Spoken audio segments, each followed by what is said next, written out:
Wisconsin is a state known for its great beer. And behind every great beer is great brewing, great people, and great stories. On this show, we're going to be talking to the people that are responsible for making the beer that we love. We're here at Hopcat in Madison, and this is Behind the Brews. Cheers. Cheers.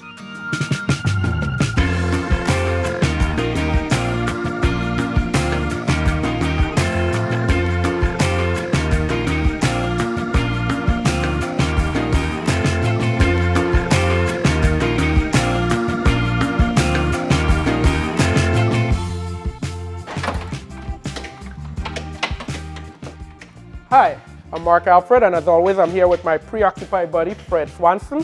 And we're here at Brew to meet Trevor and learn a little bit about gluten-free beer. So whenever Fred's ready, let's go.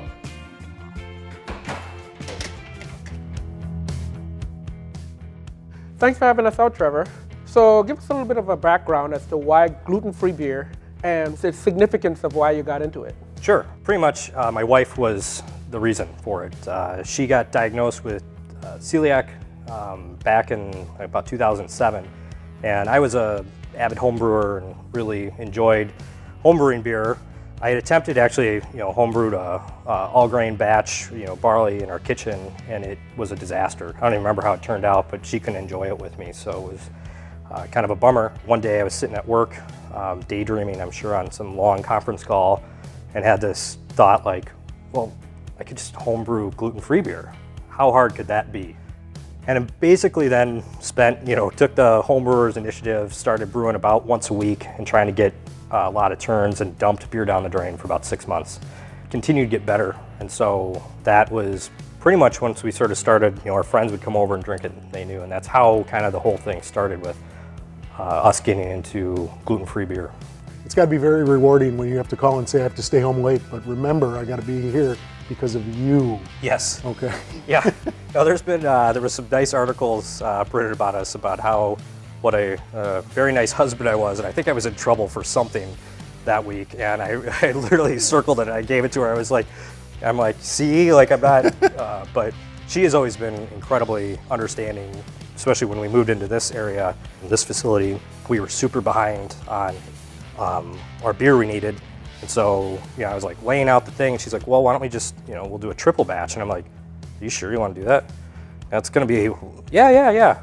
About 2 o'clock in the morning, she's like, when are we done? And I'm like, we got a few hours left. But she's always been a trooper and has just been a huge part of this business being a success. Trevor, talk a little bit about the places that you've been, people that have staked you into the game, both physically and locations, and kind of mentored you here in Madison. Yeah, there's been a lot of them, and been fortunate. So I think one of the first people that really took kind of a huge risk with us was Paige Buchanan from House of Brews. So we had just moved back to Madison, and it was 2012, so the job market was pretty terrible, and I didn't have one. I was trying to really get this business started, and so I looked at him and I said, hey, can I help you out?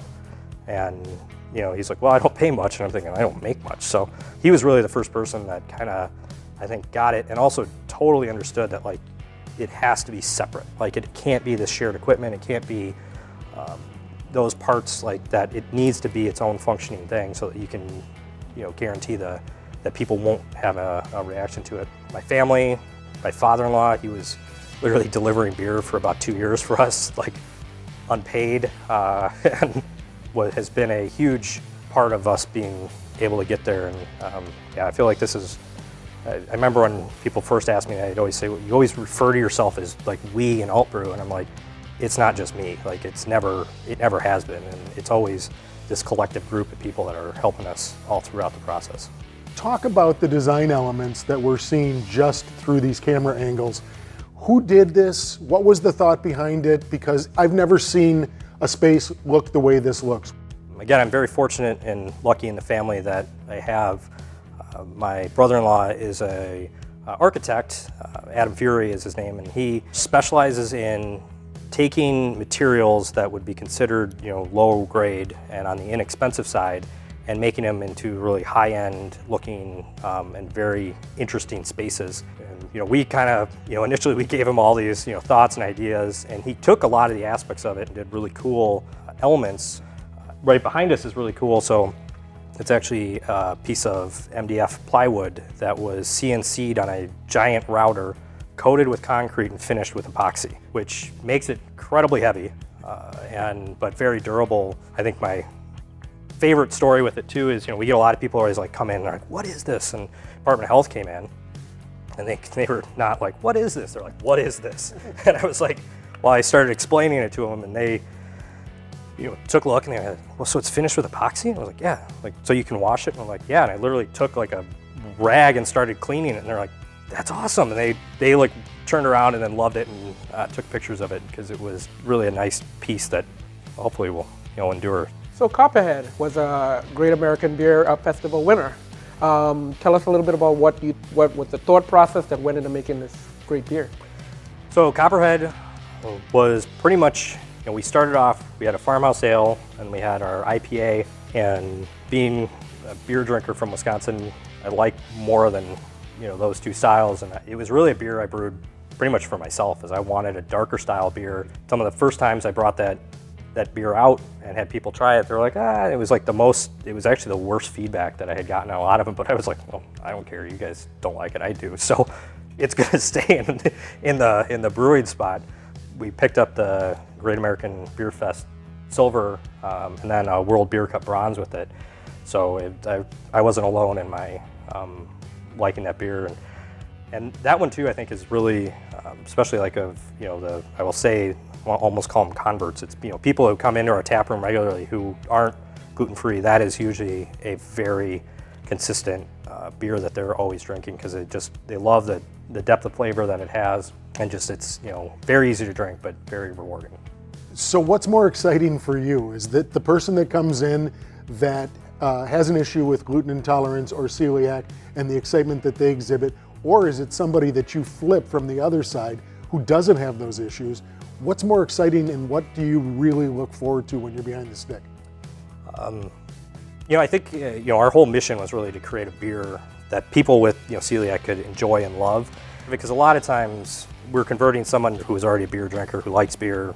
This is somebody who has not had a beer, or this is sometimes their first beer.